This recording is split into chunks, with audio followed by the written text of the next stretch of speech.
অমুসলিম পাগল কি জান্নাতে যাবে? না। বাল্য অবস্থায় যেসব ছেলে মেয়ে মারা গেছে অমুসলিম, তারা জান্নাতে যাবে। বড় হওয়ার পরে যারা ইসলাম কবুল করেনি তারা জান্নাতে যাবে না। কাউকে আল্লাহ জান্নাতে দেন, তার ব্যক্তিগত ক্ষমতা, সেটা ভিন্ন কথা। আবু হুরায়রা রাদিয়াল্লাহু তাআলা আনহু বলেন, রাসূল সাল্লাল্লাহু আলাইহি সাল্লাম বলেছেন, লা ইয়ানজুরু রাজুলু ইলা আওরাতির রাজুলি, একজন মানুষ একজন মানুষের ঢেকে রাখা অঙ্গ দেখতে পারে না। ওয়ালা তানজুরুল মারাতু ইলা আওরাতিল মারাতে, একজন মহিলা একজন মহিলার ঢেকে রাখা অঙ্গগুলি দেখতে পারে না। ওয়ালা ইউফসির রাজুলে রাজুলে ফি সাবিন ওয়াহিদ, একজন পুরুষ আর একজন পুরুষের সাথে এক বিছানে এক লেপে এক চাদরে শুইতে পারে না।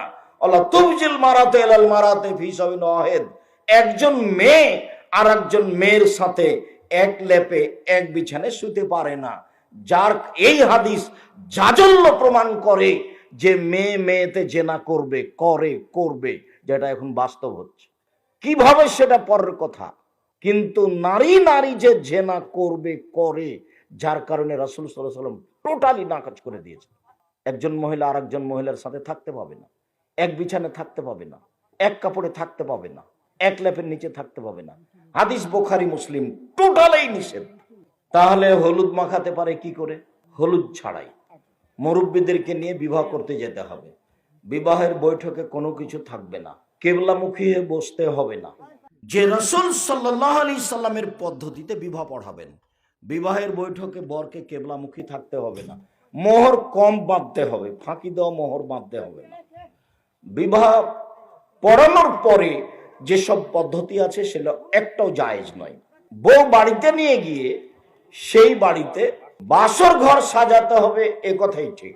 বাপ মা সাজাবে। বিবাহ করে স্ত্রী বাড়িতে নিয়ে গিয়ে কোনো প্রকার অনুষ্ঠান হবে না।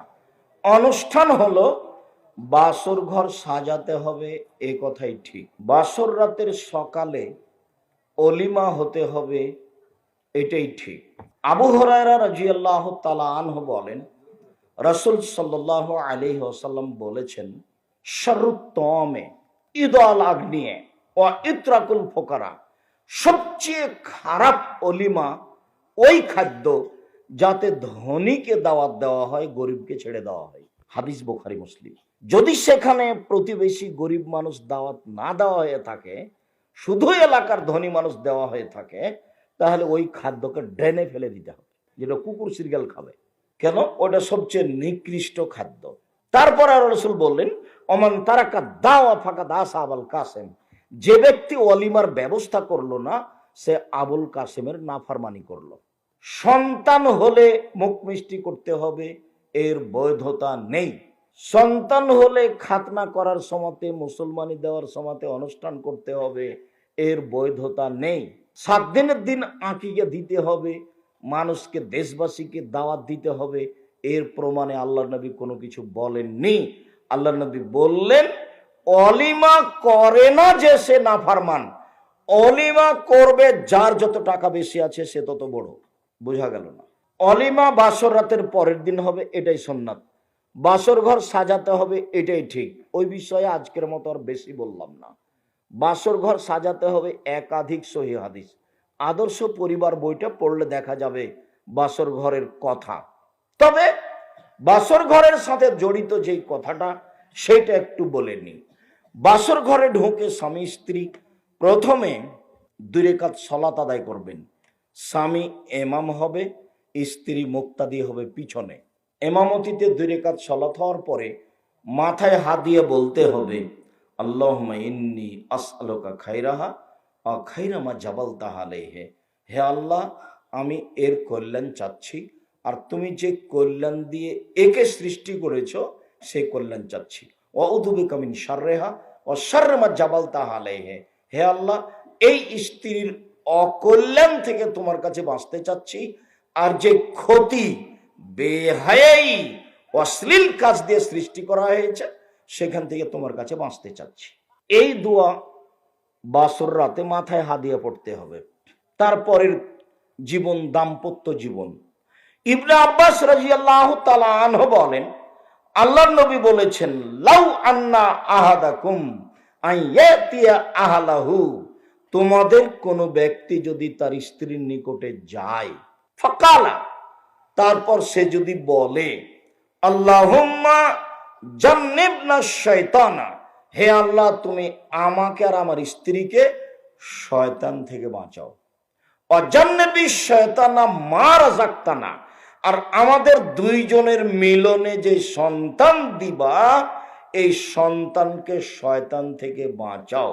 এখন আল্লাহ রাসূল বলছেন যে ই ইউকাদ্দারু বাইনাহুমা যালিকা লাইজুরহু শয়তান আবাদা, এখন যদি তাদের কোনো সন্তান পেটে আসে, শয়তান এই সন্তানের কোনো ক্ষতি করতে পারবে না।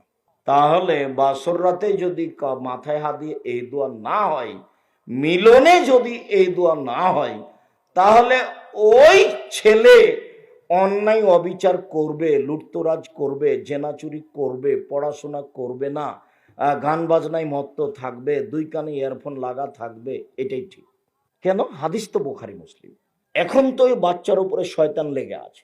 আল্লাহ রাসূল বলছেন তোমাদের কেউ যদি তার স্ত্রীর নিকটে যায়, সে যদি বলে বিসমিল্লাহ, আমি আল্লাহর নামে মিলন, পারিবারিক জীবন মিলন আরম্ভ করলাম, আল্লাহুম্মা জান্নিবনা শাইতানা, হে আল্লাহ তুমি আমাদের দুইজনকে শয়তান থেকে রক্ষা করো, ও জান্নাবি শয়তানা মা রাযাকতানা, আর আমাদের যে সন্তান দিবা এই সন্তানকে এই শয়তান থেকে রক্ষা করো।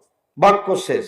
এখন আল্লাহর নবী বলছেন ই ইউকাদ্দারু বাইনাহুমা ওলাদুন, যদি এখন এদের সন্তান পেটে আসে, সন্তান যদি হয়, ফালা ইয়াজুরহু শয়তান আবাদা, কখনো শয়তান এই সন্তানের ক্ষতি করতে পারবে না। হাদিস বুখারী মুসলিম। কথা বোঝা যায়নি মনে হয়? বিবাহের ব্যাপারে জরুরি কথা যে রাসূল সাল্লাল্লাহু আলাইহি সাল্লাম বলেছেন দেখে বিবাহ করো, দেখে বিবাহ করা ভালো। এরপরে রাসূল সাল্লাল্লাহু আলাইহি সাল্লাম বলেছেন যে লা নিকাহা ইল্লা বিওয়ালিন, পিতা ছাড়া বিবাহ হবে না, অভিভাবক ছাড়া বিবাহ হবে না, ওয়ালা নিকাহা ইল্লা বিশাহিদাইনে, দুইজন সাক্ষী ছাড়া বিবাহ হবে না। আয়েশা রাদিয়াল্লাহু তাআলা আনহা বলেন আইয়ুমা ইমরাতিন নাকাহাত বিগাইরি ইযনিন ওয়ালিহা ফানিকাহুহা বাতিল ফানিকাহুহা বাতিল ফানিকাহুহা বাতিল, কোন মেয়ে যদি বাপের অনুমতি ছাড়াই বিবাহ বসে, সেই বিবাহ বাতিল, সেই বিবাহ বাতিল, সেই বিবাহ বাতিল, কোর্টের বিবাহ বাতিল, কোর্টের বিবাহ বাতিল, কোর্টের বিবাহ বাতিল। আবু হুরায়রা রাদিয়াল্লাহু তাআলা আনহু বলেন আল্লাহর নবী বলেছেন লা তুজাব্বিজুল মারাতু আল মারাতা, একজন মহিলা একজন মহিলার বিবাহ দিতে পারে না, ওয়ালা তুজাব্বিজুল মারাতু নাফসাহা, কোন মেয়ে নিজে নিজে বিবাহ বসতে পারে না। এই কথা বলার পর আল্লাহ রাসূল বলছেন ইন্না জানিয়া হিয়া আল্লাতী তুজাব্বিজু নাফসাহা, সেই মহিলা ব্যভিচারিণী যে নিজে নিজে বিবাহ বসেছে, বাপকে না বলে যে বিবাহ বসেছে, সেই মহিলা ব্যভিচারিণী। বাপ ছাড়া বের হয়ে গিয়ে কোর্টে বা কাজীর কাছে যে বিবাহ হয়েছে, সেই বিবাহে যদি 10 ছেলে হয়, সবটাই জারজ অবৈধ সন্তান। শেষ পর্যন্ত যদি তার বাপ মরে যায়, তার ভাই মরে যায়, যেগুলো ছেলে অবৈধভাবে হয়েছে, সেই ছেলে অভিভাবক হয়ে মায়ের বিবাহ পড়াবে। একদিন না একদিন তাদের বিবাহ হতেই হবে। বিবাহ যদি না হয়ে দুনিয়া থেকে মারা যায়, তোবারও সুযোগ হয়নি, জেনা অবস্থায় দুনিয়াতে উভয় বিদায় নিয়েছে, বিবাহ হতেই হবে। যেই বাপ রাগ করে মেয়েকে বাড়িতে নিবে না বলে ঘোষণা দিয়েছে, সে বাপ একটা কাপুরুষ ঘৃণিত বাপ। সে নিজেও বুঝমান নয়, বুদ্ধিমান নয়, ধর্মকর্ম বুঝে না, নিজেরও বুদ্ধি নাই, ধর্মকর্ম বুঝে না। তুমি যে এত ক্ষমতাশীল, তো বেটি চলে গেল কেন? তুমি যে এত প্রভাবশালী, নিজের মর্যাদাকে হিসাব করো।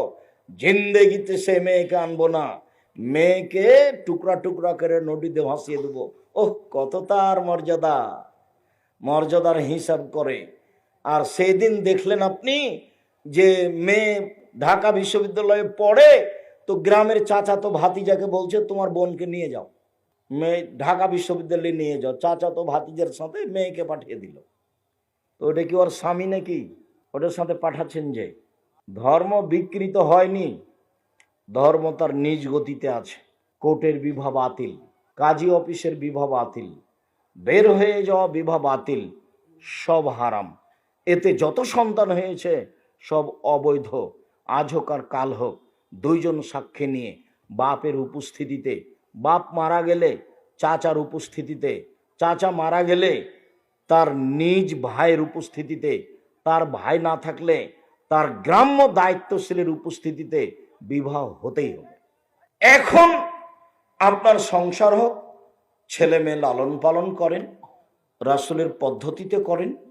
পদ্ধতিতে রাসূল সাল্লাল্লাহু আলাইহি সাল্লামের একটা কথা থাকলো আজকের জন্য, আল্লাহর নবী বলছেন তোমার ছেলে মেয়েকে লালন পালন করো, পড়াশোনা শিখাও তোমার উপার্জন দিয়ে।